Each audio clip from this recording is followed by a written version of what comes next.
can roll it. Yeah, I've been taking turmeric.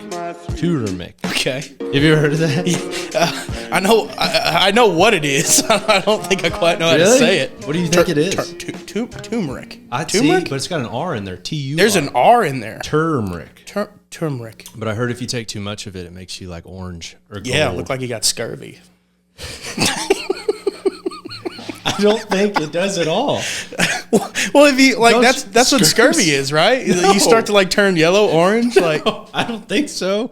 I thought that's what like pirates got. Where's my phone? I'm gonna have to double check and see if do you have my phone over there? Toss me my phone. That might be jaundice. I think that's right. So? Jaundice for sure. Jaundice is yellow for sure. I want to say scurvy's like orange. No, though. dude, scurvy is a vitamin C deficiency. And it gets in, like, I think your gums. Maybe that's what it is. I'm thinking of orange, vitamin C deficiencies. You were thinking of an orange. Yes, an orange. But it's not the color orange. So yeah, scurvy. That's what, like, because those dudes would be on the ships for so long, and then they wouldn't have vitamin C. Mm-hmm. That's also why they would drink rum. Or no, that's actually not why they would drink. Boy, we're throwing out a lot of, like, inaccurate. I find it odd. How do you get scurvy with a lack of vitamin C when you're in the sun all the time on a ship? Whoa. So that... I mean, maybe I'm just a bad historian. And maybe that was potentially the dumbest thing I've ever heard anybody ever say.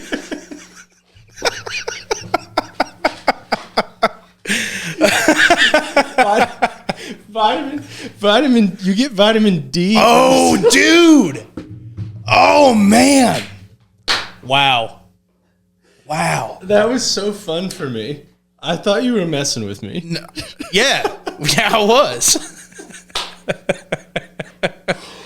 Oh, my gosh, that's funny. So, yeah. So, they were, yeah, they don't get it from the sun. Gosh dang it, man. That one got me.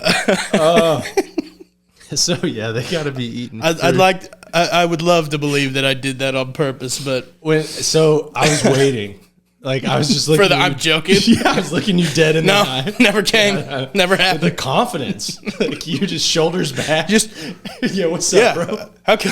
So yeah, so to clarify, in case anybody's struggling with a bout of scurvy, that is because you don't have enough vitamin C. It's not because you don't get in the sun enough. Yeah, what Jarrod said. So how we originally got on this is I'm taking turmeric. Right. we were trying to figure out what turmeric actually is. It's a spice, I think, from India. But I put it in my coffee because it's supposed to help with inflammation. Gotcha. Yeah. The verdict is still out. I think it might help. But if you have too much of it, it makes you orange. Right. Which is not the same thing as scurvy. Yeah, now I know. I was doing my best right there. Just don't say anything else. Right. Just factually untrue. I'm proud of you. That was so fun for me. Thank you. Thank you. That was a gift. That was an absolute gift. So, where are you living right now? I'm living in Olney, Texas right now. Olney, just south of Wichita Falls, down there in Young County. But you're not from there? I am from there, yeah. Oh, that's where I grew up. Is that a 940 area code? Mm-hmm. I didn't know that. I didn't know it goes that far out there. Yeah, it goes about as far west as like Stonewall County. And Stonewall County, it's where it gets split up into like 940, and then you get into like Lubbock's area code. I forget what they are. But it gets that far west. Yeah. Huh. I thought you were from like Gainesville. No. That is inaccurate. That's getting pretty east in terms of where I'm at. So. Still 940. Yeah. Yeah, so I mean it's a big place. I realized after writing that song, I was like, wow, we're a pretty big portion of Texas, but yeah. Yeah, totally, man. So, you like born and raised there? Yeah, I was born in Graham, Texas, and then grew up first 18 years in Olney. Yeah, went to school and everything. Grew up in Graham, though. Born in Graham. Grew up in Olney, yeah. Grew up in Olney. Mm-hmm. Yeah, heck yeah. What's it like up there? It's probably about the exact same as here. It looks very similar. Things start to flatten out a good deal, getting closer and closer to Olney. It's weird. The town is like it's like a midway point between. You start getting to like east of Olney with like Jacksboro. You start getting into this area. You start to see a little bit more like hills. Start to see some plains action, and then everything east. I take that back. West of Olney is nothing but flat, dry. It starts to look more and more like Lubbock the farther you go west. How far south of Wichita Falls is Olney? Like 40 minutes? Maybe 45 miles. Oh, okay. Yeah, it's right that's there. Pretty good ways south of it. I guess it's a good way south. When you grow up there and that's like the nearest city and you grow up making that drive all the time, it feels like 10, 15 minutes. Yeah, for sure. Yeah. Same thing with like going to Fort Worth. Wichita Falls is kind of an interesting place. Yeah. It's an odd duck of a town. It's very odd. Did it feel that way growing up around there? Honestly, like as a kid, it was I like, guess you don't really know. We're going to the city. Like, Wichita Falls was a big city. Yeah, go get some vitamin C. Vitamin C. It's where everyone did all like Christmas shopping. You know, if you wanted to go get something to eat, that's where you went. You drive the 45 minutes to Wichita. Is there a lot of drugs? Yeah. Really? Yeah. You think like more than most places? I mean, I always like, I don't know why I have something in my head about it's kind of methy. I think you can say that. I mean, that's a fair assumption. I don't know. I don't know if that's like I feel like that's a pretty good like North Texas stereotype though for little towns like that though. No doubt. It's like all over North Texas. Yeah. Yeah. It's an epidemic, some might say. Right. But that I was gonna just be like, you ever done it? No, thankfully then no. I edited myself. No, I joke around with people all the time though. They're like, yeah, that meth that'll get after you. I'm always like, you know what? I think I could do it one time, not get addicted. Like, just try it. I could do it. That was always my go-to. If if you're like at a party or something with some people you don't really know yet, and you're trying to just pretty quickly like figure out. I did it when I was younger a lot, and there was one time that I joked about it. So we were like all standing outside or something, and I can't remember exactly what we were all talking about. I think like the drug thing came up or something, and then I just was being super sarcastic, and I was like, "Man, I got a bunch of meth in the trunk of my car. If you guys want to go do something." And there was like one guy, I didn't know who he was, and he was like kind of standing in our group, and he was like, "Bro, I'm so down." Mm-hmm. I was like, "Oh gosh, easy, buddy." So I pretty quickly was like, "I don't know if I really want to hang around that dude." You know, go out to the truck. I'll go get you something. Just leave. Yeah. It's just like, good heavens, bro. Just that quick. I'm down. It's just life altering. Yeah, it's like changing the course of your life. Oh my gosh. He's like, I've never done it, but I'm down. So he had never done it. Yeah, he was down. He had just made. It was weird. It's a weird thing to see somebody just to make that decision. I'm going to alter the course of my life. Tonight, because this guy I don't know just offered me meth in the trunk of his car. You ever had that?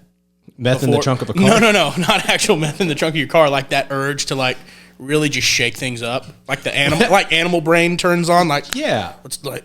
Well, I guess what do you mean shake things up? Like I don't know. Like I'm not saying go do meth or something, but like find something to get into. Like there's all those jokes about like don't let the intrusive thoughts win. It's just doing like some. I'm about to sound crazy here, but sometimes like you'll see things or. You'll see like a can on a counter and like animal brain will kick in and just be like, I want to punch that off the counter right now or something. Or just but you can't. Sure, civilized. You got to. So is it sort of like having those quick thoughts of like wanting to like sabotage a moment? Yeah, exactly. Whoa. You ever had that? I actually have. Yeah. I get it sometimes when I'm playing on stage. Oh, okay. I've never had that on stage before. But it's fleeting. It's like, it feels almost like a millisecond thought, but it's like you're playing and you're like, what if I just took off my guitar and smashed it on the ground and walked off? There you go. Like, that's a weird thought though. Mm-hmm. Yeah. I've actually never heard anybody else bring that up. Yeah. I get that sometimes. Talking about doing wild stuff on stage like that. Have you ever heard, there's this rapper named Jaleel. He's like this rapper that's like blown up in the last like 6 months or so, and he like does backflips off of sound towers and like lands on his feet and will just running full sprint stage dives into crowds. And doing acrobatics on stage pretty much. Is that like why he got well, I guess you would have to already be popular to do that. He had like one of those like viral TikTok songs and just really took off from there. What was it? I couldn't tell you the name of the song. It's one of those I know how it goes, but couldn't tell you the name. Sure. Yeah, but so he's just a wild man. Yeah, just crazy dude. Jumping around, jumping into crowds and no one catching him. So, it looks like from the videos, but I've only seen you. Are you pretty wild on stage? I've only seen you do like the acoustic thing. Not really. I guess my feet get to moving a good bit, and I kind of get lost in the music sometimes, and just get after it. But no, I don't do any like antics. You know, you're not doing backflips. No, I can't do backflips. No. Did you play sports growing up? I played. I guess I did like football, baseball, basketball when I was like young, little league age, getting into junior high. Yeah. And then I played football my freshman year of high school. It was like JV. But we always had like coaches coming in and out, like never like hung around too long. And so there was never like a culture of winning that was really set. So I mean, just you lose for so long and you see people like getting hurt and seeing no like reward come out of it. I think a lot of us were just like, let's do something else. Yeah. And so that's when I really, I just said, I'm going to play golf the rest of high school and pick around on guitar. And you played golf? Yeah. Really? Yeah. I didn't know that. Yeah, I played golf through high school. And I guess I still do, but yeah. You still do some? Mm-hmm. Yeah, pretty regularly. Yeah, Really? There'll be times I'll get off of work and after work some days, just go out to the golf course, walk 9 holes just after work.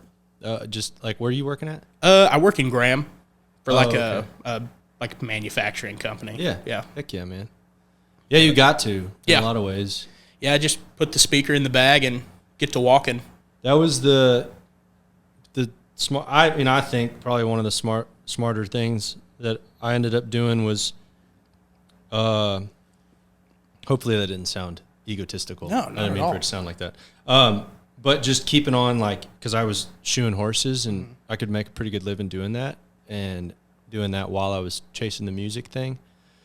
It gave me the ability to make decisions based off of if it was like actually right for me, as opposed to just for like money. Right. Which that's, there's a difference there for sure. And so like I was able to take opportunities that maybe didn't pay anything, but they were just better, and then vice versa. Yep. So is that kind of what you're thinking, or are you more in the mind frame of like, I got to do music full time, or whatever that means? It's one of those where I know I'll get there eventually. Mm-hmm. It's just taking it one step at a time. Yeah.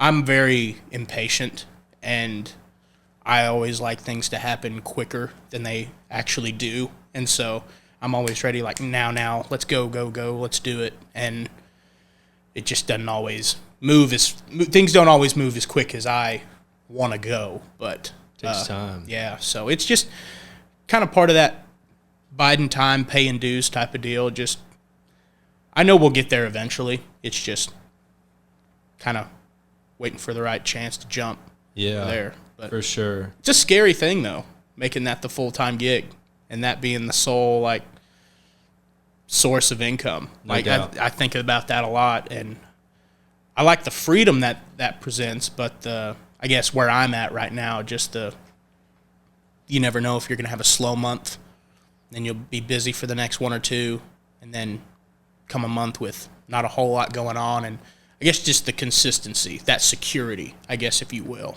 But it's coming, though. I feel it. Mm-hmm. We'll get there. Yeah.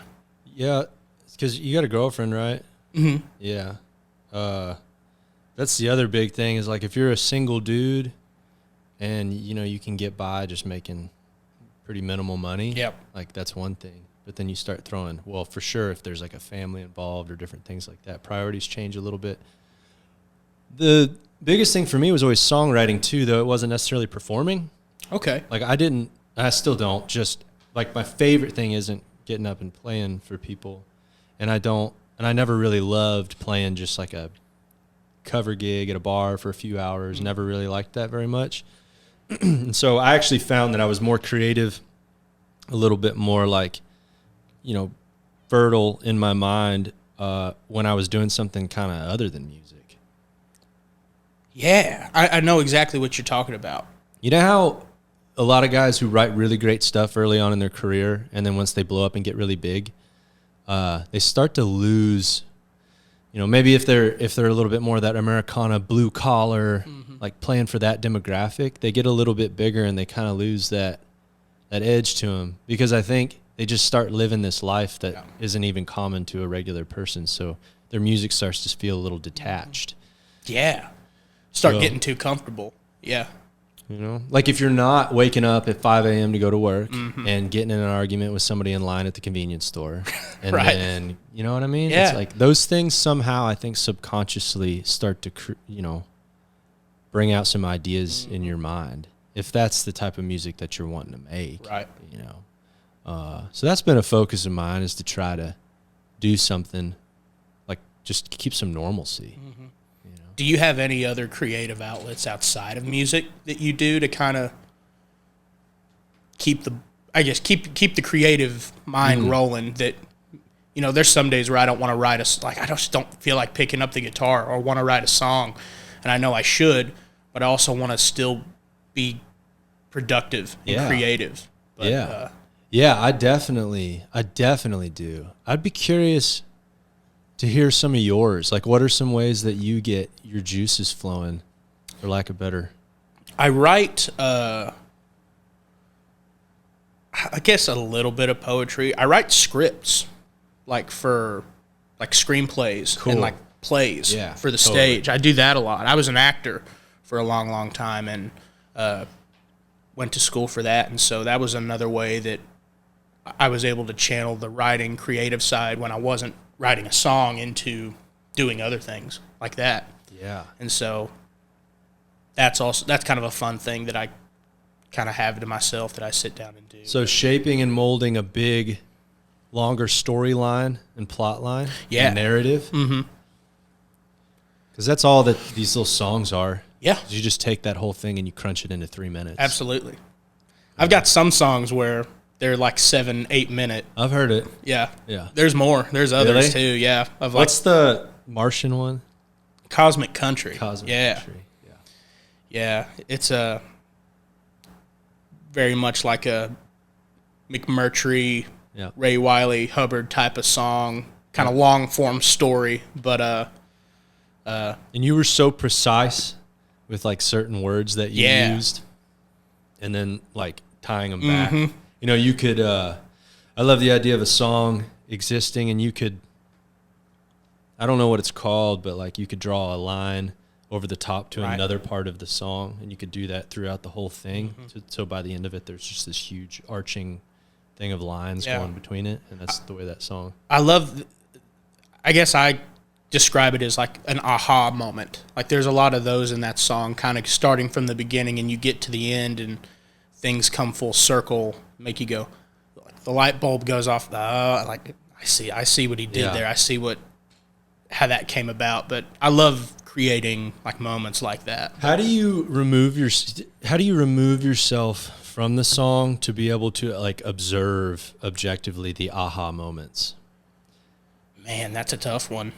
So in other words, like if you're writing a song and you're going for the hook where it finally goes, like it finally lands and it delivers, right? The whole song is, verse and chorus is summed up in like one little phrase or two little words. Feels like to me you have to be able to like somehow step back and like become the audience for a second to be able to see how it would hit you, and then stick yourself back in it, because obviously you have to edit it and do it. So I don't know, is that a feeling that you ever have? Absolutely. Kind of like you said, that editing, and not just writing the song from a songwriter's perspective, but also seeing like, if I'm just a listener, do I follow what's going on? And do I have that, would I be caught? Did this song get me if I didn't write it? Yeah. And I think you've got to be kind of honest with yourself a lot of times, and that's something I think every songwriter has to learn to be good at. It's kind of being honest with yourself when it hits and when it doesn't, and having the wherewithal to go back and work more on it and do that editing. It took me a while to figure out just going back and editing songs after the first rough write was finished, but I guess that's something I'm still working on. But I know exactly what you're talking about, having to take that step back and analyze it from a listener's perspective is necessary. You have to, I think. Do you think that's something people intuitively have, or something that can be developed, or maybe both? I'm sure some people do have it. It's definitely something I had to work on, especially when I started writing. I didn't have that listener's ear when I was writing. It was just more or less, here's 3-4 chords, here's your words to it, just getting the words out. Because I think that's where it started for me, was just came from a need to say something and not knowing exactly how to say it, but it would just come out in the form of lyrics. Whether they were very good or not, who knows, but words nonetheless, just getting them on a page. Well, at least you could just get them on the page. Mm-hmm. I feel like a lot of people, that's the biggest battle. Yeah. It was for me for a long time. I'd been playing guitar since I was in like 7th, 8th grade, and played nothing but like covers, played in like churches and things like that, and never really sat down to write my own stuff until much later. I'd maybe get a line or two and then immediately shut it down because I hated it, because I think everyone's like their biggest critic in a lot of ways, and I think I was just super, super hard on myself starting out and would just never let it get started before I just chopped its head off. Yep. So, and it took me until like my freshman year of college to really just let things happen. And it happened on accident. The first song that I finished that I was like, I don't absolutely hate this, was kind of on accident. It just kind of not wrote itself, but whatever you want to call it, it just kind of happened. But so you're describing it as you, at that moment, you finally just didn't shut it down, you just let it happen. Mm-hmm. Whereas before, earlier on, you would stop it before the process even really got started. But is it possible that when you finally allowed it to happen, it was just better? So you did allow it to happen? Like maybe the other ones just weren't very good? I think so. It could be something to that. But I mean, even a lot of the earlier stuff that I wrote that I look back now, like I'm certainly, I think, better now than I was when I started. I think everybody can say that, but I don't think so. Oh yeah. I was saying there's some stinkers in my notes in my phone and like voice memos from when I was just getting going. That like they're pretty good. No, dude. Oh, they're bad. Dude, yeah, awful. Oh, yeah. That should never see the light of day. So that's what I'm saying. Like, in some ways, maybe they just weren't that good, and that's why you shut them down. Mm-hmm. And then when you did find some stuff that really hit you right, that's a tough one. Yeah. Did you save it? So you saved a lot of that stuff from early on? Yeah, I think I've still got it. Have you used much of it?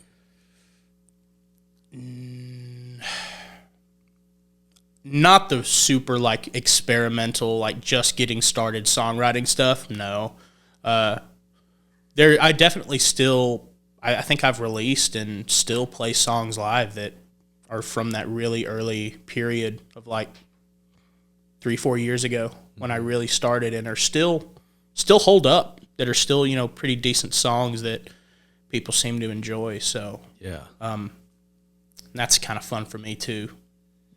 Knowing that people still appreciate those older, maybe not as, I don't know what the word for it is. I guess that feeling of, I know a lot more now than I did then in terms of writing, and just, I don't know. Do you ever feel like the audience can sense that? I think so. I know I can, but okay.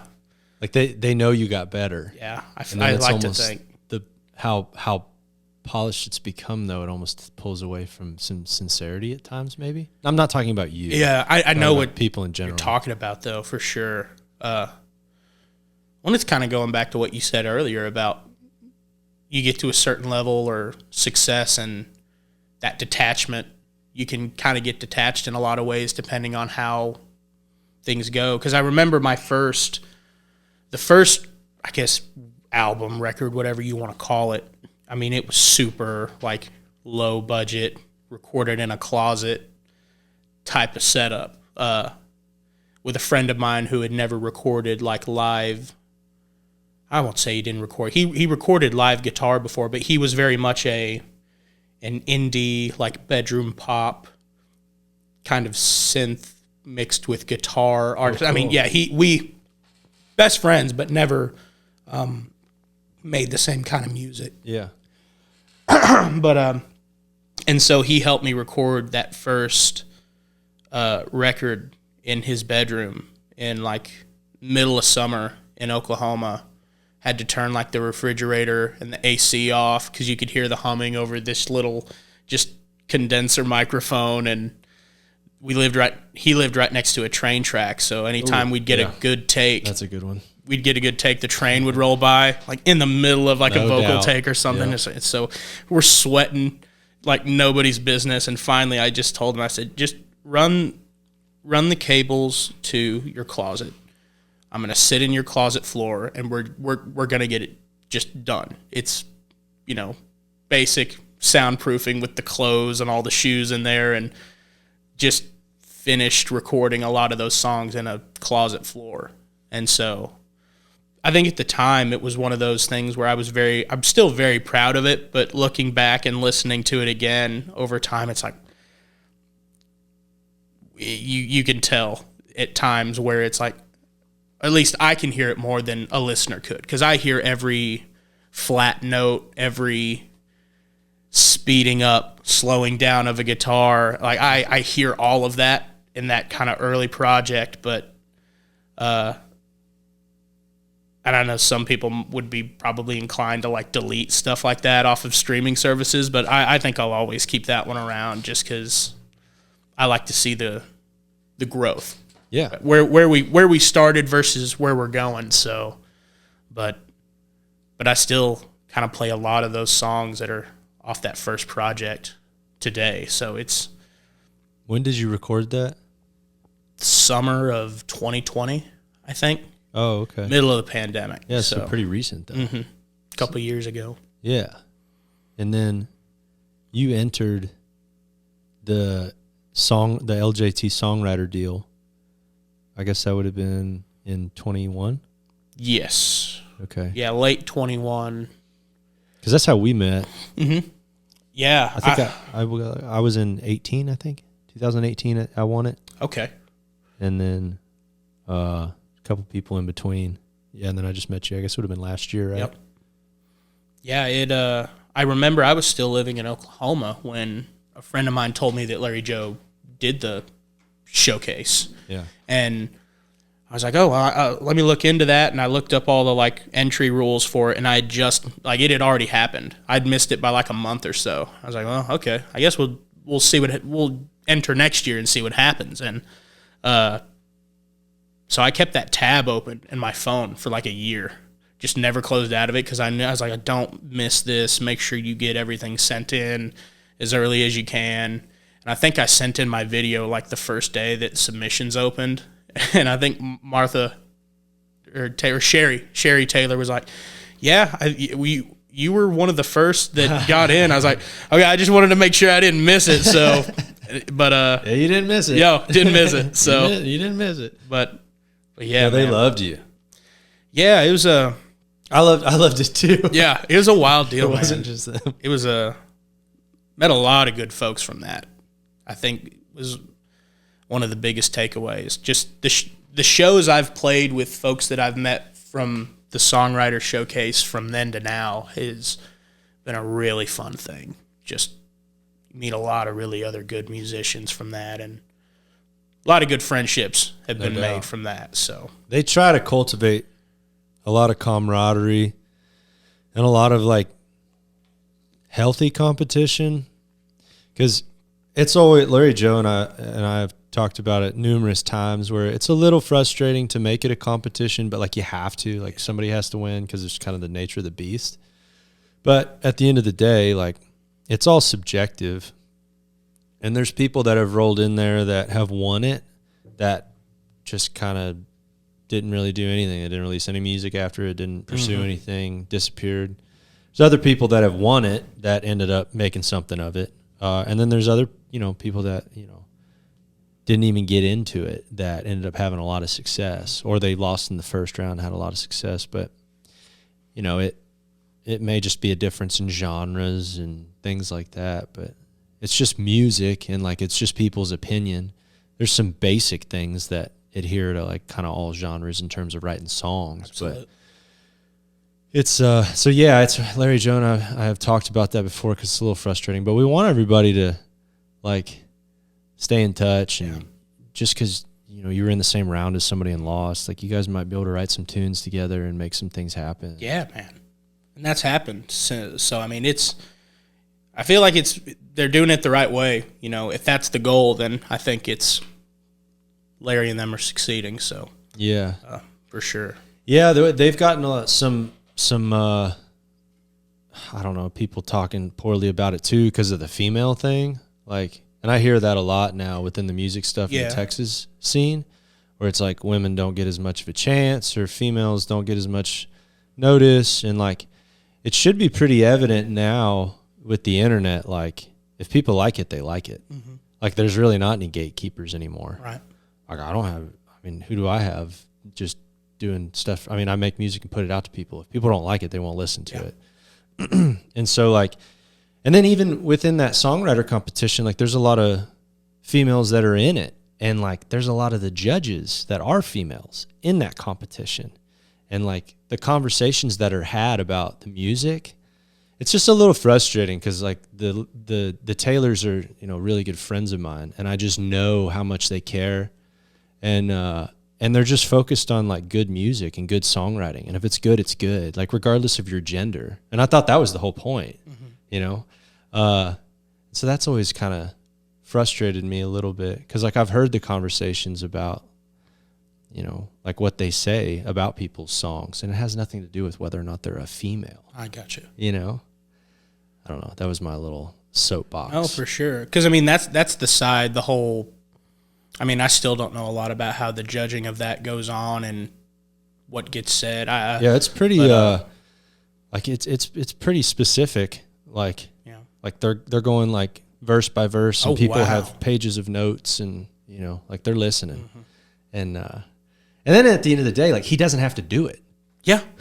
Like, he doesn't make any money doing that. It's not any selfish. He's like literally trying to give somebody who doesn't have a platform a chance to play for some people and like get a little bit of exposure, like a little bit of confidence. Right. So it's weird to knock somebody for like not giving people an opportunity when that's literally the point of why he's doing it. I mean, there's always gonna people that are, I guess, regardless, have something to say about it. But I mean, I can't tell you how much of a blessing, how lucky I am, or was to have even just been a part of it, to just be in the room with some of those writers. And dude, and you had a tough one. Yeah. Like, I want to say I was there for your first round. Pretty sure I was. And it was salty. Like, dude, they were good. Yeah. And Larry Joe leaned over to me and he was like, "Hey, you're lucky you weren't in it this year." Like, yeah, dude. Yeah, no kidding. Oh, man. I was like, it was good, dude. So congrats. Thank you, bro. That's incredible. It's been a quick year. Yeah. It's been equally one of the fastest and like slowest years of my life. There's been a lot happen, dude. And you're probably recording a lot too. I know I hear your song 940 on 95.9 The Ranch plays it a bunch. Hollinger. Yeah. He loves it. Yeah, Shane was asking about that since the final round of the Songwriter deal. He was antsy for it then and ready to get his hands on it. So, and Larry Joe and I made sure that when it got mastered and we got it back, that he was the first one that it went to. So yeah, big thanks to Shane and folks at the ranch for spinning that. I know it's kind of gone to I know the morning show started to play it now, and Malone plays it, every now and then too. So it's been a wild thing to see it play like that. I remember the first time that. Do you have people videoing it coming on the radio? Yeah, I'll see it like on Instagram, like friends or like friends I haven't seen since like high school will be like listening to it, and they'll like post it on Instagram and things like that. So there you go. Yeah, it's been a neat thing. Then you can get the messages like when you open for somebody. Yeah, big, and they're like, "Hey man, think I can get some tickets?" Man, who knows, dude? But it's been a neat deal. I remember the first time I heard it. I heard Shane play it. I was on the way to. I'd just gotten off of work. I was on the way to Stephenville, and I'd been listening to it all day on my computer and just waiting, and heard it come on, and I bawled like a baby. Oh, you did? At like the Grayford, Texas intersection. Yeah, It was a pretty surreal deal. Is that one of the only moments you've had that?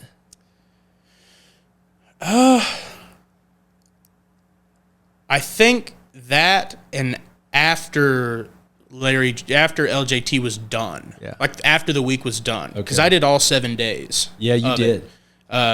Sunday to Sunday, made the marathon run of it, and it wasn't until I was on the ride home afterwards that just kind of got the blues from it all. Got the blues. Yeah. But the one in Grayford, listening to it on the radio, that was like no, that was happy. Well, and the blues from like Larry Joe, that was happy too. It was just I've since learned that like to differentiate like being happy because something happened, not sad because it's over type of deal. Say it again. Being happy because it happened, but not being sad because it's over. That's hard. Yeah. Yeah. Because I'm a real sentimental guy. I like to hang on to stuff being happy like because it happened, and not sad because it's over. Mm-hmm.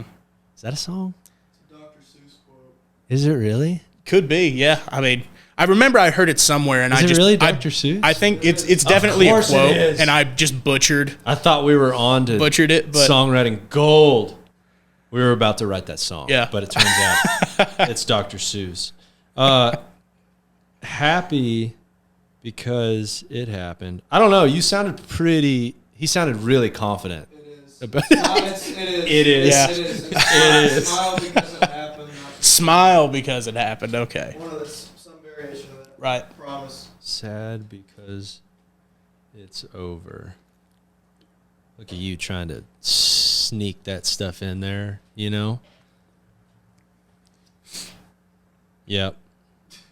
It's Dr. Seuss. Don't cry because it's over. Smile because it happened. Okay, yeah. I told you, I think I butchered it, but shout out Dr. Seuss. I liked yours too. Dang it. Man, how often does that happen where you think you have a great hook? I Google it every time because I don't want to go down that road. Yep. Early on I did it where I'd write the whole song and then I Google it, or one of my friends is like, bro, yeah, that was in Castaway. Yeah. And I'm like, what? Same thing.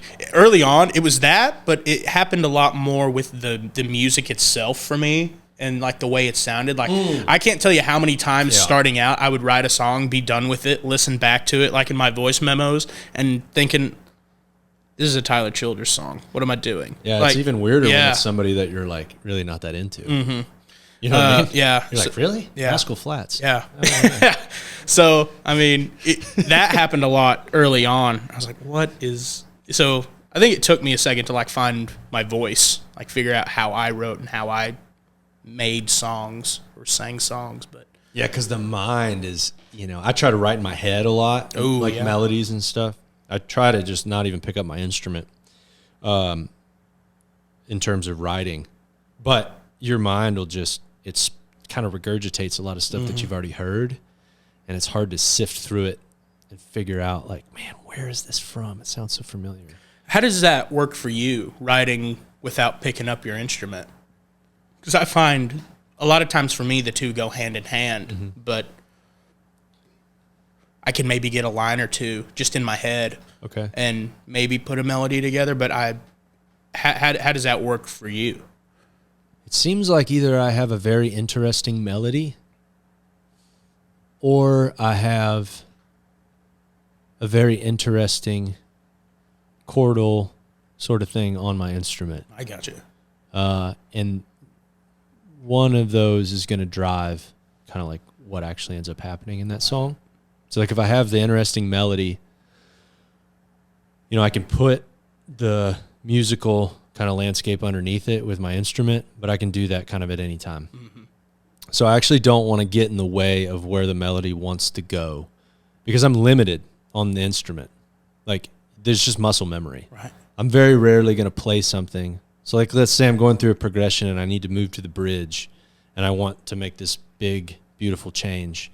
It's like very rarely am I going to just pull some crazy chord out that I've never really played before or make this movement I've never really played before because it's just so mechanical, right? And it's just muscle memory, but your mind will just like run. So if run you let it, on it, yeah. So, or if like I get stuck at a part of the song, like let's say I do have the music and I have the melody and I'm moving to that bridge section and I don't know where to go melodically or rhythmically, it's like put the instrument down and just start singing. Okay. And you'll find like this, it'll be like, and you're not worried about supporting it because you don't know how to play it. Right. And then just go with the melody and then record it and then try to figure out, and you can go by one note, try to figure out what the chord would be to support that melody. I gotcha. And then you'll find yourself moving into some chords that you're like, whoa, I never would have done that. Yeah. But your mind is what like took you there. Okay. I'll have to try that out. Yeah. Exercise that. Yeah, because it's like you hear a lot of music and it's like kind of the same four things, and then rhythmically a lot of stuff gets similar, right? Because it's like you only have so many little picking patterns and strumming techniques and stuff that you've learned up to that point, but your mind will start singing in like cadences and rhythms and things that you wouldn't normally play. So then it actually takes like practicing it. Because you're like, well, I need to play while I sing this, but this is kind of weird. I've never really done this before. And then that for me is where it's like, okay, this is starting to become quite unique because it's different. I got you now. I'll have to mess with that because I find myself falling into that. You play the same things over and over, and all of a sudden it's like I'm trying to put different songs to just what I've done and written so many times already, and it's no doubt. I feel like that's a good way to shake things up. I'm gonna have to take a note. Try that. Take one note or one chord. And it just doesn't even matter. Like sing in the key of G. Like just sit there and sing.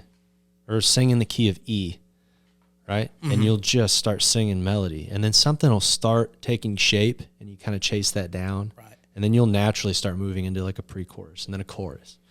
And then once you like have that little idea, something that you like, then just start playing underneath it and figuring out what the chords go with it. And you'll be like, whoa, I never would have played that. It's so fun. Yeah. It sounds fun. Yeah, it's like the most fun. I love writing songs. It's like my favorite thing. Other than my wife, it's my favorite thing. There you go. My wife and the Bible, two favorite things in the world. There you go. Writing songs. Oh, man. I love it, dude. But I don't hear a ton of people talk about it that way. I just think everybody's got a little bit different way of doing it. Well, that's the thing. I like hearing how other people kind of go about their writing process because maybe there's something that someone else does that could maybe push me out of my comfort zone of like kind of like you said, find something that you wouldn't normally do and find something kind of unique out of that kind of pushes you to just do something different. And so I always enjoy hearing other people's process, how they get to that point. Yeah, it just depends on what you're going for. Yeah. I mean, because there are those moments where somebody's like, man, how about we got like a mid-tempo driving kind of rock thing. And it's like, okay, yeah, I got that. And then we do that, right?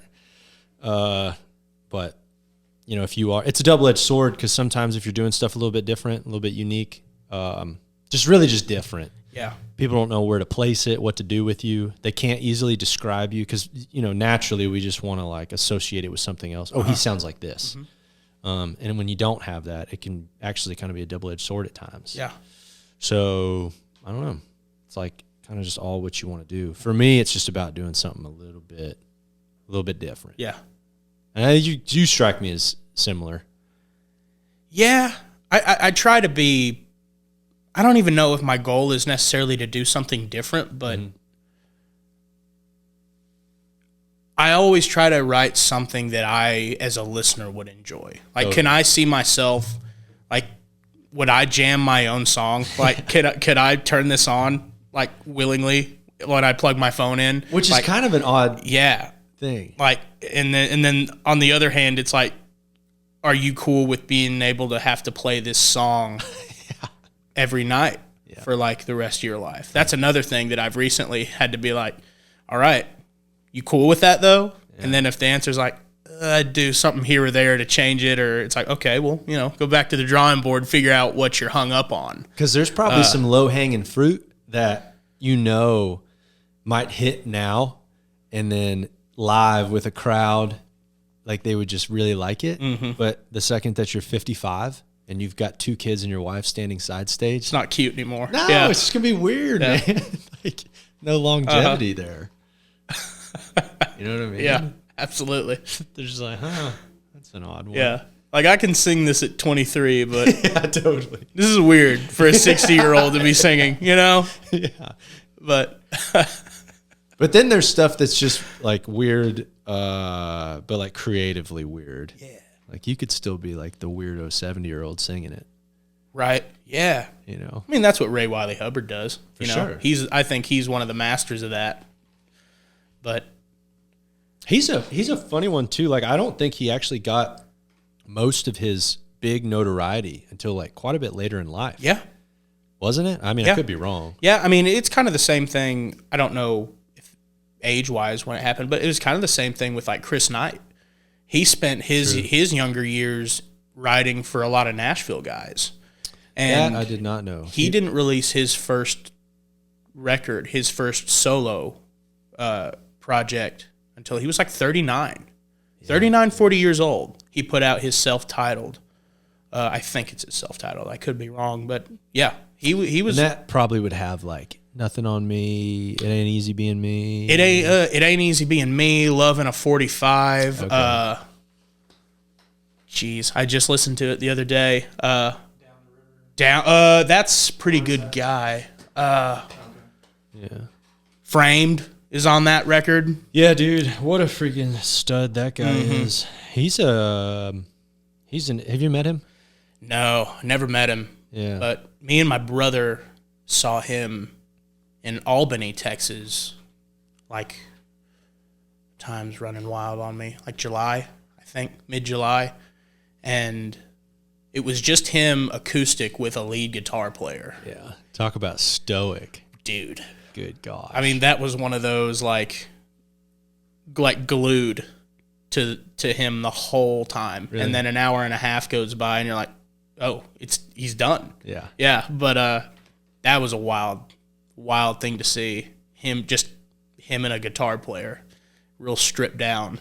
That was a neat thing. He don't say much. No, he doesn't. It was fun because like people were like drinking. It was like a small theater, okay. But like they had like a bar off in one of these little side rooms, and you could tell like people were drinking, having a good time, and in the little bar, like they would bring like these drinks out into the theater, okay, and in between songs, you could hear some of the drunk people going like, you're the man, Chris, or like, you're cool, you're the coolest, Chris, and you could see him kind of, he'd work up a small smirk, and then he'd immediately just go into the next song, but just tune a little bit and then go into the next song, because you could tell he was just, he'd give a little smile and not look up at anybody, but not going to show teeth. No, just a little, little kind of cringe smile, kind of curl a smile out, yeah. Sure.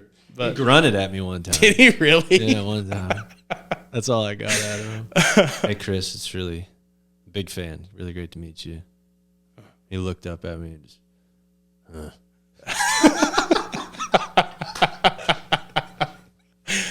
Oh, man. It's like, all right. Just a grunt. Just a grunt. But yeah, what a stud. There's a guy named Austin Cunningham. I think it's Austin Cunningham. You heard of him? The name's familiar. I think he co-wrote with Chris a lot. Okay. I mean, I say a lot. I don't know. But I think he's. Oh yeah. Actually, it's one of my favorite songs of all time. And it's on Chris Knight's newest album. It's called "Send It On Down." Yes, what a song, But dude. look, Leanne Womack cut it first. you Yeah. know? And like obviously, if I had to choose between Chris Knight singing it and Leanne Womack singing it, I'm going to take Leanne Womack. Yeah. And it's even the way that she enunciates "Send It On Down" is just the coolest thing ever. But Chris, I think co-wrote that with Austin. Okay. I could be wrong, but that's one of my favorite songs of all time. Wow. Where it pulls in such like simple, like I don't even know how to describe it, like observational, very, very like almost the minutia of life, like simplicity, but then has this just incredibly profound thing like at the end of the chorus where those two like push together. It's just fascinating to listen. And then the melody's unreal. I freaking love that song, dude. I give you chills just thinking about it. Dad used to own the hardware store. Now it and him ain't around no more. Now it and him. Like, Yeah. I don't know. Sitting on the bleachers at the football field, got a pretty good buzz from a cord I just killed. Uh-huh. Yeah, I'm a fan of Chris Knight. For sure. I love that song. And then Leanne Womack singing it is just unreal. Yeah. Send it on down. That's how she does it. Send it on. Yeah. Dun, dun, dun. You know, send it on down. Does that little run in it, yeah. So good. Sorry, I just had to get that out. Oh, dude, absolutely. Unbelievable song. But you never met him, right? Isn't that what you said? Never met him. No. Well, My plan was at LJT because he was supposed to play there, but I think something with his voice, he was sick or something and didn't make it. I don't know if I would have had the gumption to go up and say hello or shake his hand because I know he's not that kind of guy. my grunt at you. But my plan was to get my brother because we are huge fans. Yeah. And my plan was to get my brother back in kind of that backstage area behind the all sub stage just to be in the room. Yeah. Just to kind of see him. But he ended up, missing the festival. So, Yeah. but it was okay. We got to see Coup de Grace play the all sub stage. So that was pretty neat. Dude. Yeah, totally. So that was another one we were looking forward to. But Yeah, for sure, man. Who were some of the people you met out there? Man, now that you ask me. Like, who was a really cool one? Where you're sitting there, like, I've had it where I'm like, how am I talking to you right now? Yeah. Like, Parker was pretty cool. Yeah. Oh, did you? Well, I guess you were just there every day. Met him briefly. What a nice dude that guy is. Super humble. Yeah, good dude. It's like engaged too. You know, he's makes good eye contact. He really is. Yeah, you meet some people and they're just distant. Yeah, man, good to meet you. He's an intentional listener. No doubt. Yeah, which is cool. He's probably had to work on it. It's a tough spot to be in. So Parker was cool. Niles of Shaker Hymns. I still can't pronounce his last name. Yeah, man, it's a mouthful, but he knows too. Yeah, but I hung out with him the night after he played. Hanging out with Niles, he's a good dude too. He was a lot of fun. Man. Yeah, he's a real good time. Yeah, I bet y'all had a blast. Yeah. For sure, I can only imagine. Yeah, I think it was like 3 a.m. and we ended up on the Allsup stage just singing Jason Isbell songs. Like, late at night. Yeah. Yeah, that's cool. Was everybody already asleep? Or oh what? yeah. Did you go do the fire pit, or like kind of go bounce around from people's campgrounds? Yeah. Play for them and all that. Yeah, just haul around the guitar and check different fires out, see what was going on. That's kind of where the fun starts, No doubt. Yeah. No doubt. And you just see where it takes you. Yeah. I haven't done a ton of that, like ever since I was involved, like in the LJT stuff. I've been married. So right. You could, probably get in some squirrely situations. Yeah. Bouncing around. Yeah. You see, I guess LJT is one of those things you can make it whatever experience you want it to be. Yeah. Like if you want to really get into the wild side of it, you can certainly seek that out. Yeah, I guess kind of like anywhere. Yeah. So, but no, it was a I never got just too off the deep end there. Yeah. Which, you can get yourself into some hairy situations out there getting too off the deep end, but no, it is a good time. Yeah. It hit me. All 7 days hit me as soon as Josh Abbott stopped playing on Saturday night. I felt my legs just, whoa. Just crashed. Yeah. Especially because, we went to the pit every single night of the big stage. And, we were doing fine. I was like, we got to Friday, Saturday. I'm like, you know what? I'm feeling actually great. Things are doing awesome right now. Yeah. And then as soon as the last note got played at the end of Abbott's set, just felt the... It's like golfing with a hangover. Mm-hmm. You're like 4 holes in, and you're like, I feel oddly good. And then you get to like 10. Yeah, it's right after the turn. It's like hole 12. Like had a hot dog. You're like, I need a Pedialyte bad. It doesn't become about golf anymore. It's just get to the end. Oh, yeah. No doubt, dude. Just get done with it. How good of a golfer are you? Like, do you have a handicap right now? I don't even know what all that stuff is. I'm a fairly, slightly better than a bogey golfer. I can scratch out some about half and half pars and bogeys. Yeah, okay. So you're probably an 8 or something? I'll take your word 9. for it. But I do okay. Yeah. I get by, But you played a lot in high school? Mm-hmm. Yeah, we need golf sometime. Yeah, man. Also, have you played at Red River Station up in St. Joe? I have not. I've seen a bunch of good folks play the out owner there. of that place, we're pretty good buds. And it's him and his wife. Mm-hmm. They're about as cool as they come. Yeah. And we play up there at Turtle Hill, like in Munster. Okay. Sometimes. Yeah. So sometime I go up there and play. You can go up there and meet him. Yeah, he would like you too. He'd like your music too. Uh-huh. Like he's a big Ray Wiley, huge Robert Earl Keen fan. Right. He just had Robert Earl play up there too. Oh wow. Yeah. Really? Yeah, like I'm gonna a have private type of deal, or like they did a ticketed deal. Oh wow. Yeah, it was a big deal. Because COVID for them was a game changer. I bet. Because most all your big venues in the cities couldn't have anything, but they're in St. Joe, Texas, so they just kept it rolling. Well, that's kind of like what Buck talked about when he did Family Christmas in 2020. Yeah, how he was like one of the largest music festivals happening in the country at that time. Yeah, and for Stephenville, Texas, the week before Christmas, totally. Hearing him tell that story is a pretty neat. They do that deal. Outside, don't they? I can't speak for years past, but this past year, it was the Saturday night. The last night was done outside. Oh, okay. Every other night was done indoors. Yeah, he texts me every year about that, but there's usually something that happens or we can't do it or something like that. I'm out of town a lot, during December. Are you doing it this year? Have you? I think so. Yeah. I should go do it. I'll probably go do it too. It'd be super fun. Yeah, it's a good time. Buck described it the best as like offices have their Christmas party at the end of every year, and musicians don't really get to have their office Christmas party. Oh, so that's it's a nice little kind of get together for Christmas party for everyone. Yeah, so something tells me the musician office Christmas party is a little different than yeah. Actually, I don't know, man. I've heard some company Christmas parties can get pretty wild. Yeah, I bet. I'm sure they need it. I've played at some of them. Yeah, there's a little private Christmas. You're like, daggum. These people are letting some stuff loose right now. Have you done a bunch of private gigs yet? I guess a fair amount. Yeah.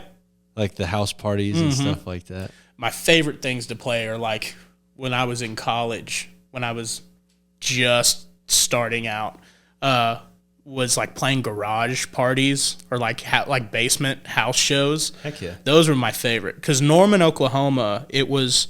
Yeah, I always thought for Oklahoma it would be a pretty good red dirt Did you go to OU? Yeah. Oh, I didn't know that. Yeah, I graduated last year. Really? 21. Oh, so, right.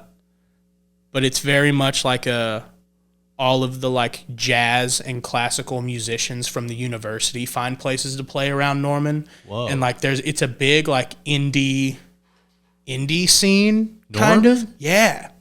What do all the fraternities and sororities do? Because I can't imagine that they're Problematic super into things. jazz. It was I never played at the frat or sorority houses. You weren't in a fraternity? No. No. Just kidding. Was not a fan. You look of like that scene. kind of look like a frat guy. Do I really? Yeah. Man. Yeah. I've never been told that before. I'm just kidding. I mean, look at me. I look like the freaking frat guy. Yeah. You know. But No, you do have like the chain. oh yeah. I've got hemp. There you go. I'm an artiste. Yeah. You're the frat guy. I'm the artiste. Okay. We'll take it. But no, I always played at like just random house parties wherever I could find a place to play. And I would always play before like these indie rock bands. And I could tell the people who were there to listen to music didn't know what was coming. Okay. And you play a song like Cosmic Country or like a two-stepping song to a bunch of like hipster jazz majors. Whoa. It's a trip. But I didn't know that about Norman at all. I call Norman the Austin of Oklahoma. Really? Yeah, it's kind of got that odd, So weird vibe to it. how weird? Because like if you go to Tech, like Texas Tech, or even out at UT, I mean they're still into kind of like country music and stuff. Or TCU. Of course, Stillwater is still very much a red Yeah. dirt, Texas country But type of Norman's place. just not into it. Not really. I mean, that's not the focal point. We should change that. Yeah. Shout out to Norman. Yeah, shout out to Norman. Bring up some some acts up there. Why? So there's no real shows there, or is it just bigger? The closest shows for this kind of scene that you really get would be they have the Oklahoma City Zoo Amphitheater, and people like Co has played there. Oh, okay. So like bigger acts like that will roll through Oklahoma City. If you're going to go see anyone anywhere, it's usually Stillwater or OKC. Yeah. Yeah, I guess OKC is just so close to Norman. Yeah, it's like 20 minutes up that is by true. 35. Yeah, there's so. a lot of stuff in OKC. Yeah, so I guess that takes care of that. But Yeah. it does seem odd that there's not like college bar hangout kind of things. There is those. I mean, it's like any other college town. They've got that kind of. But like College Station, dude, they got Oh, stuff yeah. going all the time. Like even Yeah. the Tap, where it's like a smaller venue, but Right. they still pack that place out. Yeah, there's a one place kind of just off campus in Norman called the Deli. They do music just about every night of the week, and it's one of those you never know what you're gonna get that night. It could be like a 3-piece honky tonk like steel guitar, fiddle, guitar, country act. It could be a Hosty, who's a one-man band who wrote Oklahoma Breakdown. What's his name? Hosty. That's his his artist name, what he goes by. I think it's his last name. His name is Hosty. He Interesting. wrote Oklahoma Breakdown, and Stoney covered it Yeah. some years later. And then he's just a Norman guy. And he still plays pretty local around like the Oklahoma City, more Norman area. But in things like that, there could be like a jazz trio roll through from the school that plays there on night. So it's kind of an eclectic pick when it comes to music there. But Which is cool. yeah. Like I like that. Absolutely. I always felt kind of like the odd man out though in a lot of situations though. How funny. Yeah. But especially if I roll through looking like this and everyone's got like skinny jeans Looking on. like a frat guy. Yeah. Or like coffee shop vibes. Hardcore like beanies and like thick rim glasses and like skinny jeans. It is and, Austin. Yeah. Yeah. The Austin of Oklahoma. Which like I don't mind some of that. No. Definitely very cool people. There's definitely elements of it that I do not like. Yeah. I saw a video I think of, it was like on Twitter the other day, of just, it was like a high speed, like time lapse of Austin morning traffic from like 5 a.m. to noon. Oh no. And just how, like, it looks worse than Dallas. Yeah, it's terrible. I think just because Dallas was built for that kind of traffic, and Austin was never built for this influx of people. I don't know, man. Have you know that William Clark Green song? They're turning Austin into L.A. Yeah. It's on what the heck is the name of that song? Old Fashioned. There you go. I love that tune. But yeah, that's pretty much what's going on. Which is it was a bummer. I like people from other parts of the country and the world. I don't got any problem with them. It's my only confusion is when you move to a place and you just want to bring all of the stuff that you left. It's like there's a reason you're moving here, right? Like, why don't you embrace some of the things that you're moving towards? Yep. Because there's a reason you're leaving all of that other stuff. But then they just turn Austin into L.A. Like, you just turn it into what you left, which is a little disappointing. I don't hate all of that. Yeah. But there's parts of it that I'm like, well, haven't you made the connection that there's a reason you're leaving? Yeah. It's happening in Dallas, happening in Fort Worth. Dude. Everywhere. Dallas for sure. I remember I opened up for a band in Plano, and I was just going, it was maybe like a 30, 45-minute opening set, you know, play your best songs, call it a night type of deal, and played kind of my stuff that I knew that usually gets kind of the crowd into it. They kind of, you know, get their feet tapping, and it was very much like the white-collar crowd, like, I was like, oh, they are not. That's perfect. Like, for they are not vibing with this They at didn't all. get it. Yeah. They did not. Did you just power through? Yeah, had to. Oh, what a feeling. I've got a song called I'm a Pacifist. And it's like a fighting song. And it's a good, like, you learn the words super quick, and it's kind of a good sing-along. Like, the crowd can get into it, and people were just not about it. Oh. Especially because, like, there's a good story that goes with the song, and I was like, we're gonna win them over. This is the one that does And it. it didn't happen. No, it was just like golf claps. Demoralizing. At the end, I was like, oh well. Do you ever do you follow like stand-up comedy much at all? Yeah, dude. You just like you hear guys talking about bombing. Like, Yeah, that was a bombing night. I know. Dude, I've had it too. Oh gosh, just some brutal ones, or just bad gigs. You get there and you know it's gonna be bad. And I wonder what is worse, bombing as a comedian or bombing as a musician. I've always wondered, because it's a different type of bombing. I almost want to say comedy, because, like, I've always wondered how, like, musicians can, like, just ditch the guitar and just go straight microphone, like kind of what Parker does. Yeah. He there's just songs where it's just him and the microphone and doing crowd work. Yeah. And it's like, I feel naked without the guitar in my No hands. And part of me thinks, like, those comedians, it's just you. You can't even hide behind a song. Oh, okay. Yeah.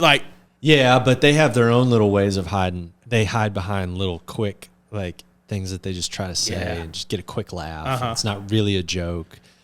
I would agree with you. I think it's more raw. Yeah. Because especially if you have a band, you can totally hide behind a band. Yeah. And you just jam and you have other people to interact with. Now, acoustic by yourself could get pretty. Yeah. But then again, you do have the song to hide behind. Like, at least you're doing something for like 3 or 4 minutes, and you just have that few seconds after that you bomb. You just go into another song. Yep. If you're bombing telling jokes, That's a long night. I want to do it at some point. I want to do stand up. Yeah. I mean, just purely for the experience. Yeah. Because gosh, I used to have like horrible stage fright playing, and I still get pretty anxious, but like telling jokes and doing that is a whole other. Who's like some of your favorite comedians? Well, there's a new guy named Nate Bargatze. Nate Bargatze, That yeah. is so funny. It feels like comedy went through, like, what I guess in like the 90s or something, when you had a lot of this like really flamboyant, like extreme humor, what do they call it? Like physical humor. It's like they're gonna throw themselves down on the floor. Very animated, or like yeah. Jim Carrey kind of stuff. And some of it just got like, and then they like kind of pulled back maybe, and you got like way more of the reserved, like super smart comedy. And then it moved into this thing maybe with our generation or a little bit older than us, where it was all about just like how like crude and nasty, like sexual or mean you could be, where it's like a lot of those still weren't even really jokes. Yeah. It was just like you're just going for shock value. Right. That's not really actually comedy. Which, whatever, to each their own. But I just wasn't into it that much. And now there's some guys that like they're totally clean, and like they Right. don't curse, so they don't take the low hanging fruit, right? And they like set up actual like stories and jokes that are just funny. Yeah. And it's like, and I like that, you know, because it feels harder to do that, you know, like some of these other guys, you just like drop an F-bomb somewhere and people are going to go, oh, ha, ha. It's like, well, that wasn't a joke. Yeah. You're just going for, you know, shock value. Yeah. So Nate Bargatze, there's another kid named Dusty Slay. Dusty Slay is great He too, rips, dude. dude. We saw him in like over by Plano, Oh, okay. probably a couple years ago now. It was like right on the front end of COVID, Yeah. and he just ripped, dude. We have a good time. Yeah. Yeah, Video we're having a version. good Yeah, time. We're having a good time. I Yeah. stole that for a little bit. Did you really? Live, like playing at shows. How are we doing? Well, we're having a good time. I can't really ask. Can't risk it. Yeah. You know? So funny, man. So him, and then I have always been like a huge Bill Burr fan. Okay. Yeah. I mean, it's just the rage. Like, it does. It's pretty funny. Yeah. And he makes some really funny observations as well. What about you? A big Theo Vaughn guy. Oh, yeah. Just yeah, how for sure. he just a lot of times he's not even trying to make a joke, but just the stuff he said, the stuff that is just him that he says, just how he thinks of half the stuff that comes out of his mouth. Is The way he just, describes things. that he's yes, He's like the king of similes. yes, It's like, yeah, exactly. it's like, and then you're just like, what? How did you think of that?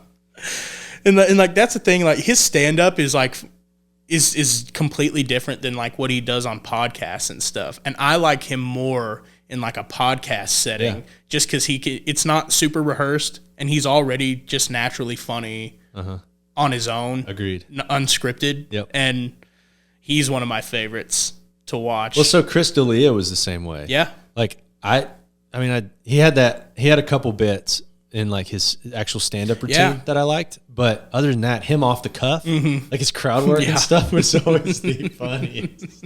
He's just better off the cuff. Yeah. Which Absolutely. I don't know. That's like a whole other. That's a very weird world. The comedy world. That's a different beast. Yeah, dude. Very different than music.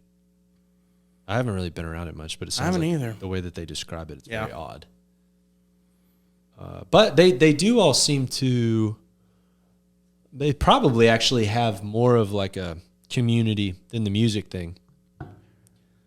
I imagine just because there's less people Okay. probably doing it. Yeah. You know? Yeah, you're probably right. I can imagine there's just a lot less people trying to do stand up right now than there is everyone trying to make it in music. Boy. It's just so much less saturated, and so I think you almost have to have that community being that small. That's because you true. can't afford not to. Yeah, that's Everyone needs to be helping each other in a industry that concentrated and small and niche that I feel like it's a necessity. I think once again, just a double-edged sword, like with the music thing, like Spotify has done more for me than most stuff. Right. And I mean, it's gotten my music out to millions and millions of people. And you know, they put your little monthly listeners right there on the front page. And like when you're booking a show or whatever, you know, you can say, I have X amount of monthly listeners. So cool. It's like a great, easy way of representing this, how many people are. But then it starts getting into that territory of like everybody's looking at each other's monthly listeners. You're looking at your own monthly listeners, and everybody starts gauging. It starts being treated like a competition. Yeah, and it's just like, that's not the and I guess it's not that much different than when you had a number one hit on radio, you know. Right. But it's so real time that like, I don't know, pre-internet, you could all be at a show together and you didn't know that one of you was going to have the number one. Yep. You didn't know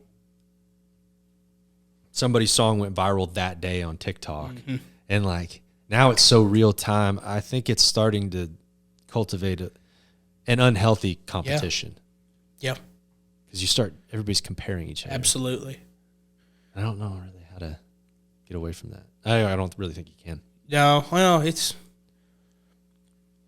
part of the game that's not fun. It's not a fun part of the game that you have to play. But it's just, I try myself.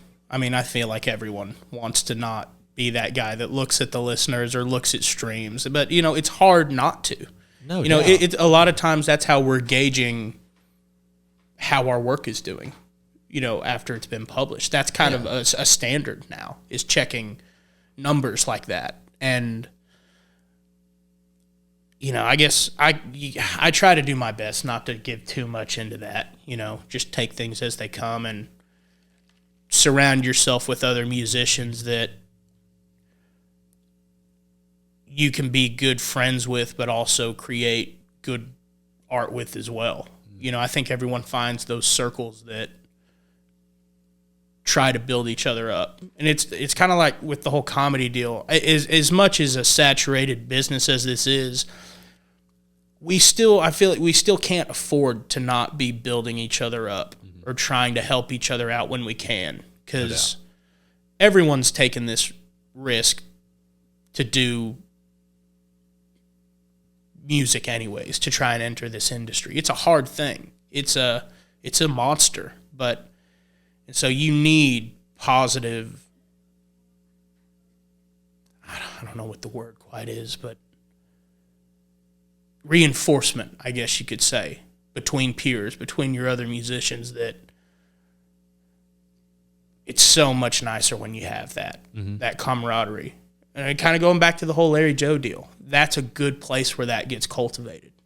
And that, I guess that's for me, what I try to keep around. Just keep that good, positive people around you that you can help, they can help you, and you're also still really good friends at the same time doing it. Being able to have that healthy balance of what we consider work and life together and making it work is a super important thing, I feel. But this might be too pointed of a question. I don't know. Do you ever fall into like the comparison game, or like get sucked a little bit into where you like see somebody else having some success and you're just like, man, really? How is that guy? Truthfully, yeah. I think I have fallen into that trap before. I at the same time, I have to remind myself that doesn't do me any good, comparing. I mean, I might spend a second or two on that, but ultimately it's like, I worry about yourself, what you're doing. I feel like if I try and put my mind into what I can control, Beautiful. and just put my stock into what is in my hands, and just, because everyone's path is different in this game. There's no one way to do this, especially in the streaming age. There's no one way to make it anymore. No one's having to cut. I don't even know what making it is. Yeah, that's the thing. I think everyone's definition is different of what that is. It used to be like you got a gold record. Yeah. And then you could hold it up. I got a number one. Or like, I made it.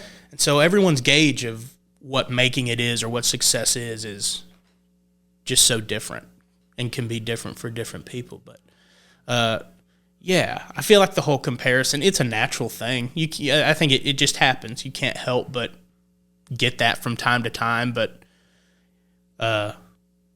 you also can't fault yourself for having that feeling too. How do you, how do you get out of it? Because I've observed some people that like they get consumed by it. Yeah. I don't know. I guess a lot of it, that's a great question. How do you get out of it? I guess I maybe just be better about letting things roll off my shoulders. Just if it's not that important, then just don't give it the time of day. I know that's easier said than done, but I guess in my head it just makes sense. Like, that's out of your control. You're not them. I guess it's just telling yourself the realities of things. Like, you're not them. You're not doing what they're doing. You are you doing what you're doing, making your songs on your path, doing this. Kind of going back to do what you can control. I mean, do you think that's something that like were your parents kind of like that, or people around you, or where do you think that you developed? That's a great question too. I know my folks for sure they've been very supportive, especially when I was in school and doing the whole acting thing for a while. I mean, I know for a lot of parents that's a scary thing to, I haven't chosen the most,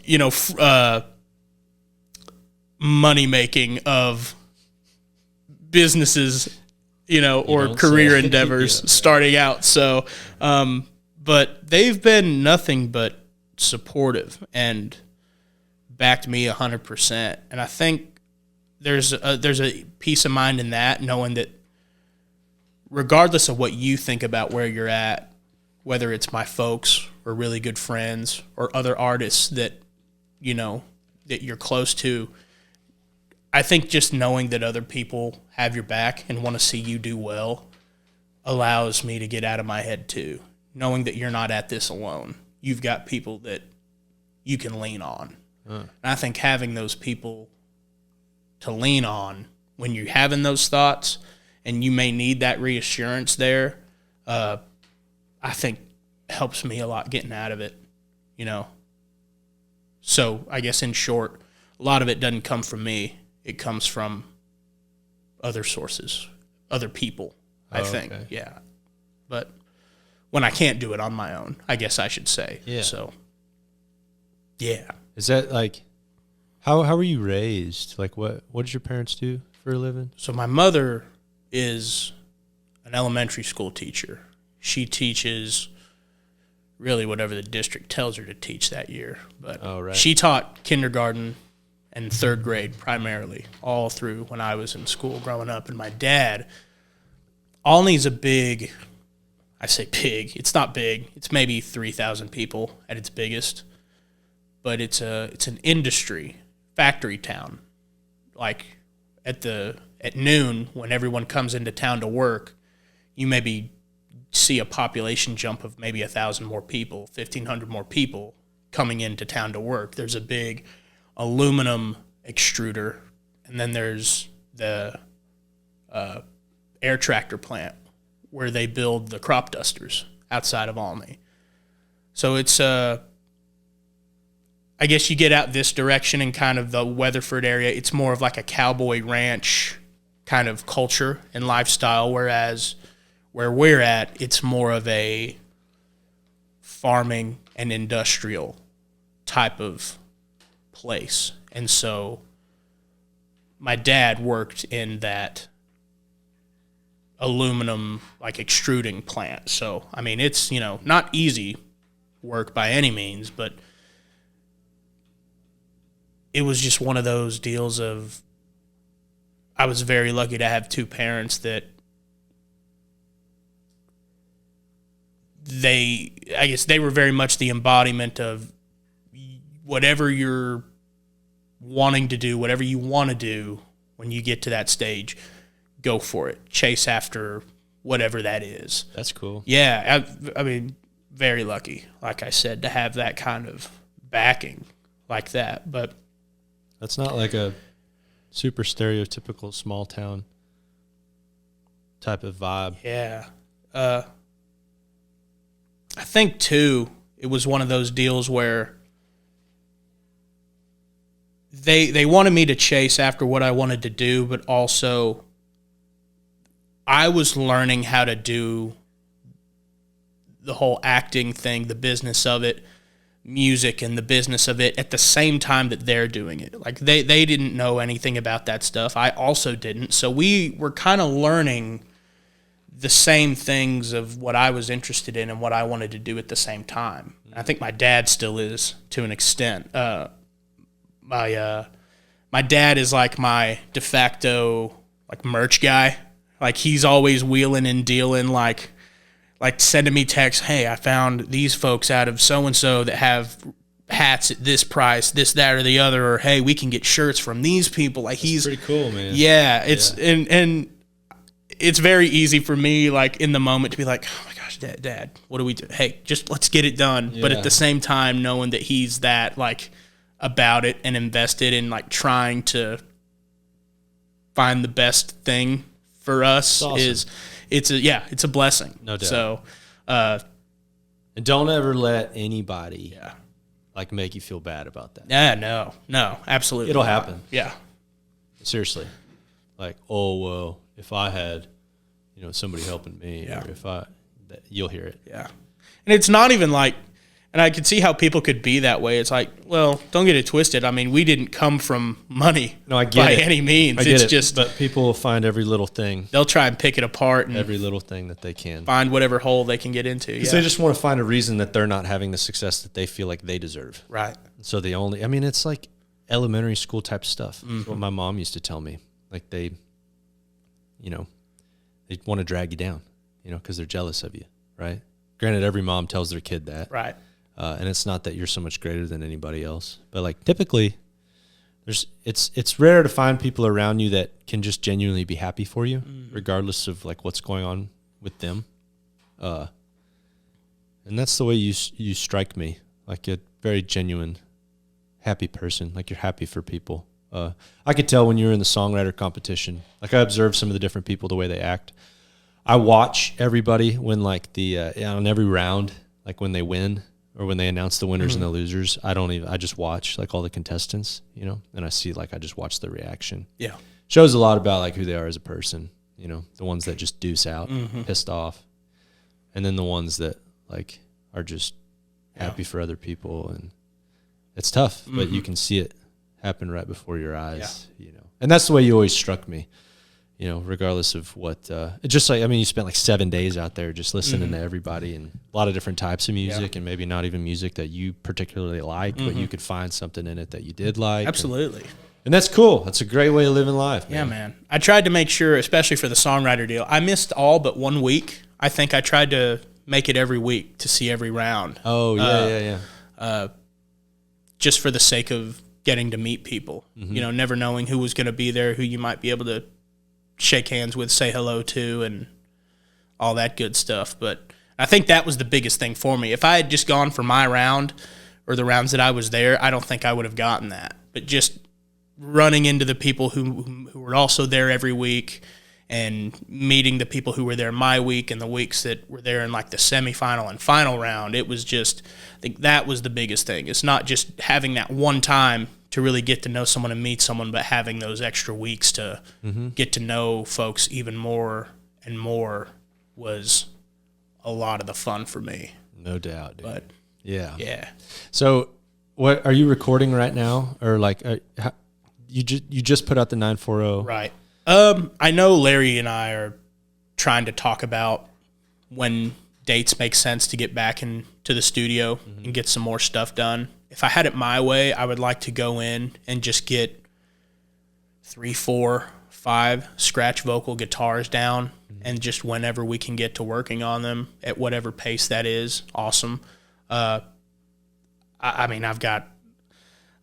told Larry, I said I'm sitting on I've got stuff on deck I'm ready to have out that I've been ready to have out for a year or two now that that have basically all but produced on the computer in my head. I've got whatever I've got to give to people to get the ball rolling. It's like, well, I've got the ideas. It's all there. It's just a matter of laying it down and getting it tracked now. So okay. So is there any other songs in the queue that are going to come out soon, or?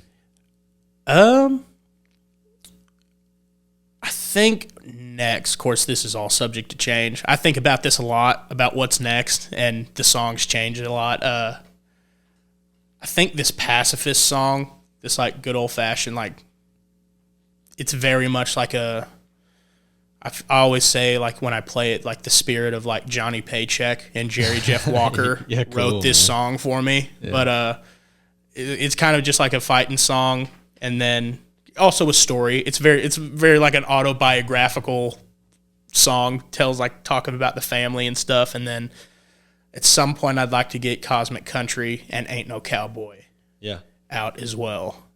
Ain't No Cowboy is a really good one. That's one of my favorites to play. It's I really enjoy that one. Cool. It's kind of that one actually stood out to me the most. Yeah.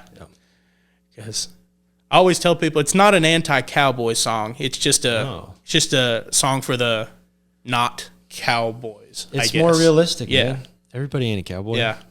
Because you hear all the songs, like I hear all these bands play songs about being a cowboy. I'm like, you're you're in a club in Nashville right now, like in a big house. Like you're not. I mean, and I'm no authority on what's cowboy and what's not, especially listening to previous episodes and listening to folks like Buster. Oh, right. And listening to stories that Carson told about like rodeoing. I'm like, man, all that sounds really cool, man. I can't relate though. How dope is that story about him going and calf roping at that rodeo he played at? I know, dude. What a stud. Oh, that's so fun. But yeah, so it's one of those. It's like, well, I can't relate super well to those songs. So write one you can relate to. I know, man. It's more honest. Yeah. Ironically, like that, your song, like most cowboy people would probably dig that more than somebody singing about freaking riding the range or whatever. You know? Yeah. It's more realistic. When honestly. I wrote that song, I played it for the first time in Throckmorton, Texas. I mean, and it is a small, like 6-man football type of town, that tiny. And they got a lot of wind farms out there, and so there's people from all over the country that come and work on those windmills. And I played Ain't No Cowboy for the first time that night, and maybe to a crowd of like 6 or 7 people. Very slow night. And these 2 upstate New Yorkers that had come to work on these windmills decided they wanted to do the whole cowboy getup for the night. I mean, had the boot barn, like 4 or 5 inch riding heels on. Shout out to Boot Barn. Shout out to Boot Barn. They had just these ugly pearl snaps on, and of course what looked like palm leaf like hats on, not even straw, just palm leaf, and so I got to telling like how I came about to write the song, and they were like, yeah, well they were trying to like do the whole cowboy bit. I was really? I was like, okay, and they were like, yeah, we're from New York. I was like, all right, well, cool. I don't know. Anyways, here's one for the not cowboys, and played the song, and everyone else but those 2 really dug and got the jokes and loved the song. And of all people, these fake cowboys from New York were offended. Were they? Didn't like the song. Yeah. Walked out like halfway through it. Went out back to smoke a cigarette. I talked about them. Yeah, and sure enough, Sorry, bud. I didn't see them for the rest of the gig. I played that song maybe an hour in to a 3-hour set, and never saw them again until I was loading up the truck to go back home, and they had apparently they had found more to drink, and they weren't necessarily taller guys. Shout out to our short kings out there. But Are you short? no, I don't know. I don't guess so. I don't know. I think I always like to tell people God knew that if he made me exactly 6 foot taller, 6 foot or 6 foot whatever, I'd have been too powerful. So he cut me off at 5'11". Had to. Yeah. Right. So, had to. It's very wise of him. Yeah. So We would have really had a handful. yeah. Right. So, I mean, these dudes were all maybe 5'2", 5'3" combined. I mean, just not super huge dudes, but they had the confidence of like UFC fighters. Really? Walking up, tried They were to like fired up. Yeah, they were fired up, like ready to press the issue, and like really wanted to make a stink about it.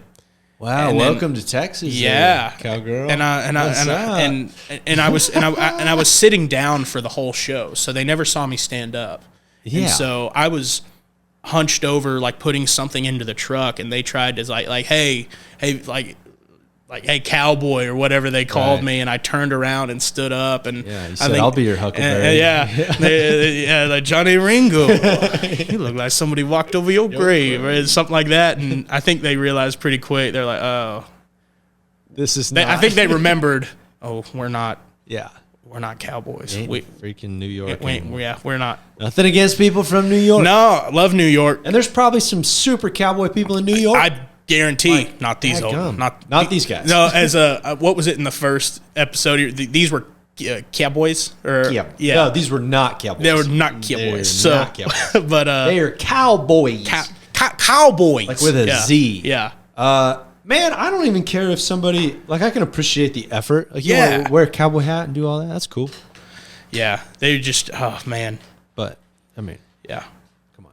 But I mean, in a town like Throckmorton where there were real cowboys in that bar that night. Yeah. Like, Yes. and you could tell they were just looking at them like, what What are we doing? are y'all doing, guys? Like, of course, they weren't going to say nothing, but it was just, let them be type of deal. Totally. But got out of there unscathed. Right. But I always try and tell that story when I play Ain't No Cowboy about the upstate New Yorkers. Yeah, heck yeah, dude. But Well, so you got a bunch of shows coming up at all, or sort of, kind of? man, You usually list them out like on your website? yeah, just and about stuff, every though? month on my socials. I kind of put them out month by month. But goodness me, I guess the biggest thing is just Instagram, Twitter, Facebook. It's all on there. Yeah. I lose track. I always know where I'm at until someone asks me, and I'm like, well, let me go to the phone real quick. It does all the remembering for me. Yeah, But I've kind of slowed down a little bit in November, taking some time out to go deer hunt a little bit There you go. on the weekends. So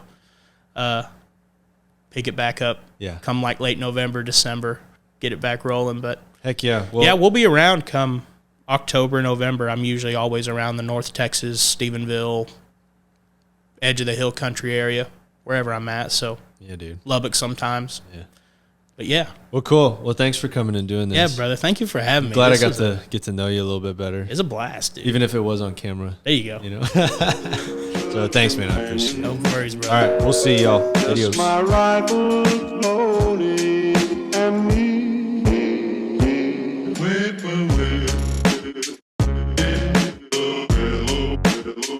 See